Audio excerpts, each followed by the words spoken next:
Hello lovely couples and welcome back to my channel. I'm Lauren, wedding planner and owner of Bluebird Creative. If you haven't already, then make sure you subscribe to my channel and hit the bell to be notified every week when a new video lands. My channel is all about providing you with a weekly dose of wedding planning goodness for the modern couple. And this week I am going to be talking all about my wedding and what I would change if I was to do it all over again. So let's dive in. Okay, so let me give you a little bit of a backstory. I got married 6 years ago this month. God, that's crazy. And it was very much the shabby chic, jam jars, bunting era. It was very, very on trend. Everybody had it in their houses. I had it in my house. That gives you a little bit of an idea of the style and setup that was going on when I got married. I literally cannot stand that style now. It's been overdone. It's been done to death. But that is the style we chose and I absolutely loved it at the time. So I'm not going to really dive into the style too much and what I would change with that, because I would probably change it all because it's not on trend now. It's not my current vibe, but back then it was and I loved it. It was all about the DIY. It was all about the jam jars. So as I said, I'm not going to dive into that bit too much because obviously I would change that because it's now 2020 and it's not all about jam jars and bunting. But let's just talk about the things that I would change. Now, back then I wasn't a wedding planner. I hadn't dived into this world yet. I didn't know what there really could be. And I think if I had to do it all again, we wouldn't have the budget that we had. The wedding would be so much more because my eyes have been opened to so much more. But we're going to base this on the same budget and the same wedding minus the style, and what I would change now that I look back at it and now that I do know more. So I hope that makes sense. So one of the first things I would change is where I got married. Now, I don't mean the actual venue. I loved the venue. I still love the venue. But we got married inside the venue and they now have an option to get married outside. And I love an outside wedding. It's so romantic, being outside with all the natural plants and the natural surroundings and the views. Yes, you have to take in the weather considerations, but if I had that option and I could do it again, I would definitely look to get married outside. On my wedding day, literally there were clouds. It had been stormy all night, and when we arrived at the venue in the morning to start getting ready, there were clouds. It was thundery. It wasn't looking good. And actually when we got married, it was grey, but it wasn't wet.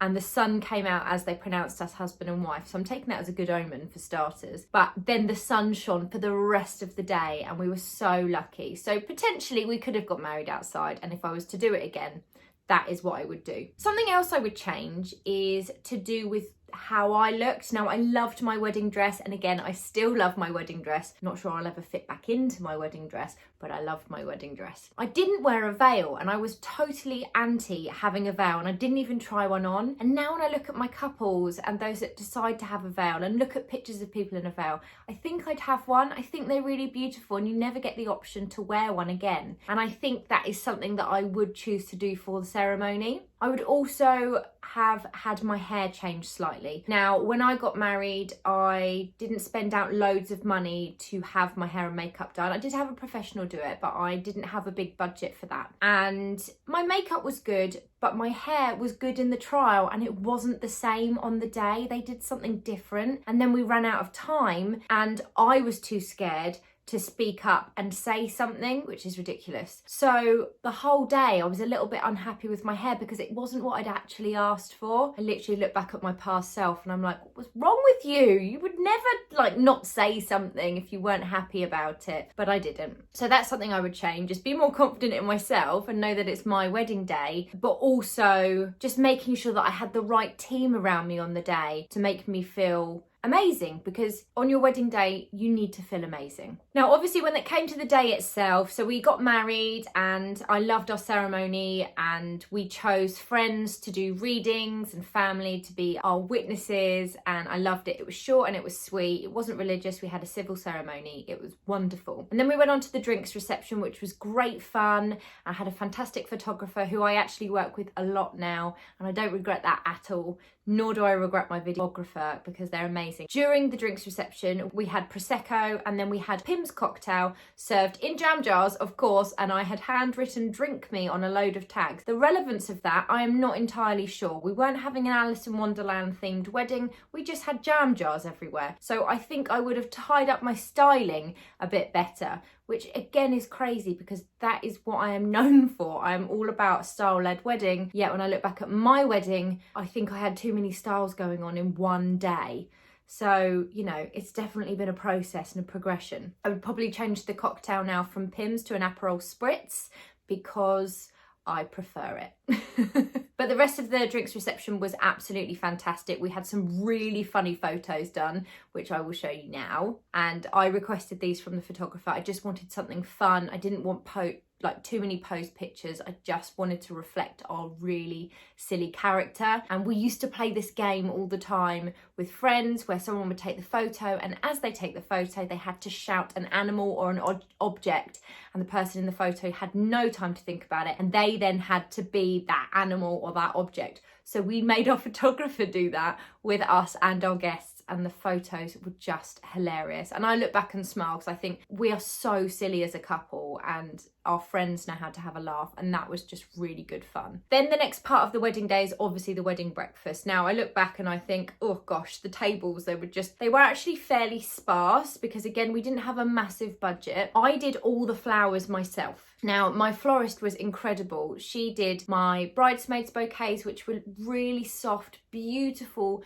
small bouquets of just white astilbe for each bridesmaid, and I love it, and I still love it, with little white trailing ribbon. It was beautiful, and I had a wonderful bouquet. And she also made 2 large arrangements that stood in big tin vases, and then at the end of the wedding day, we gifted 1 bouquet each to both of our mums, which was really nice. So they were used for the day and then they were used as gifts as well, which I think is a great idea. The actual arrangements were a mix of all the wedding flowers in different vases and then put together on log slices, and I did them all myself 2 days before the wedding with the advice from the florist. And I love doing that, and I'm creative, and that's just part of me, and I don't regret that, and I wouldn't change it. I have better skills now because I have been working with a lot more florists over the years and picked up a few tips along the way, but I still look back and think that was something that I loved doing, and I loved that I could look at the tables and feel like I had made part of the day come together. However, I didn't know that you could upgrade cutlery, I didn't know that you could upgrade crockery, and I didn't know that you could upgrade your table linens. It just wasn't even told to me. So that is definitely something that I would look at, really working out how to style the table better and keep it in keeping with the theme that I had, but just leveling it up a little bit. It wouldn't affect the day, it wouldn't affect the experience that I had or the guests had, but it's just part of who I am, and if I could do it again, I would definitely upgrade some of my table settings just to make them look a little bit more stylized. When it comes to the food, we had the most incredible meal, and it's something that people still talk about to this day. But now I'm actually a pescatarian, as is my husband, and we don't eat meat, and our main meal was actually a shepherd's pie, which doesn't sound very fancy, but it was really fancy. And I picked something that I knew every generation would eat, even my grandparents through to our friends. So it did really work, but I might decide on having a fish option instead, just because we've changed our lifestyle and made different choices in the last 6 years. But apart from that, I would definitely keep it the same, even though the styling now makes me cringe a little bit. Oh, going back to the flowers, my bouquet was absolutely beautiful and the colours were stunning, and I still love them, and I've tried to grow some of them in my garden. But I think in terms of style, I probably now would be drawn more to I know now I would be drawn more to a looser bouquet with a little bit more trailing. I think that's just come into fashion a bit more over the last few years, but I would definitely have something a little bit more looser and a bit more wild, because that is what I'm drawn to as a planner and as a stylist. When I look back and see the chairs at my wedding day, they make me cringe. They're gold. We didn't pick them, they're part of the venue, and I just thought, okay, well, they're gold chairs, that's not ideal, but that's what we have, and they've got white seat pads, so that's fine. They're fairly neutral. Again, didn't realise that you could actually search and hire in different types of chairs. So if I was picking now, I would pick, we had round tables at the time, and so I would pick some wooden crossback chairs to match with the tables, and they would match with the venue, which was a rustic barn. I actually prefer trestle tables, but I'm kind of fitting it in with what we had and what I would change slightly now. So we'll go with chairs, wooden crossback chairs, sticking with the rounds, even though I do like a trestle. After the wedding breakfast, everybody moved to the bar for a drink for about 30 minutes before we did the cake cutting. And I think now I would like to have made that into a cocktail hour and had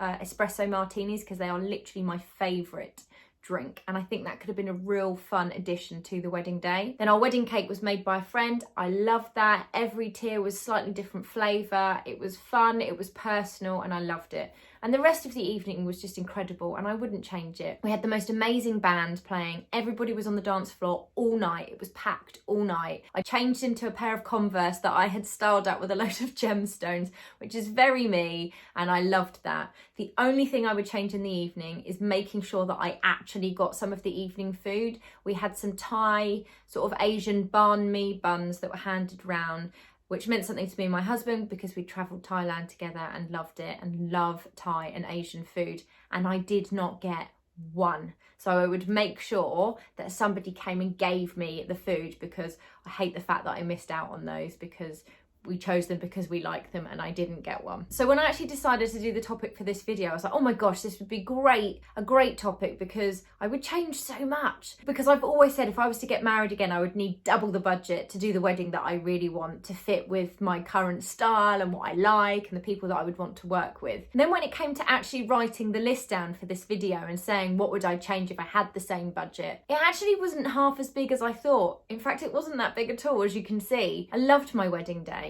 And I think the point in making this video is that you do you. Don't worry about what other people think. And remember, you're creating a wedding in a time. It's a moment in time. So yes, I look back and think, oh my God, the bunting, and oh my God, the shabby chic, and the jam jars, everywhere the jam jars. But it's a moment in time. It was 6 years ago in September the 19th. And that was what I wanted in that moment. And therefore that's why it was perfect, because it was perfect for us 6 years ago. It wouldn't be perfect for us now because we've grown in 6 years and times have changed, but that's okay. So there are a few obviously things that I have mentioned that I would change, that I think would have made me feel better on the day. But essentially, sitting here writing this list, I've just sat here smiling, remembering my wedding day, and it was amazing. It was absolutely amazing. So I hope that's just shed a little light on how you might look back at your wedding day. And good luck with your wedding planning. Any questions, you know where I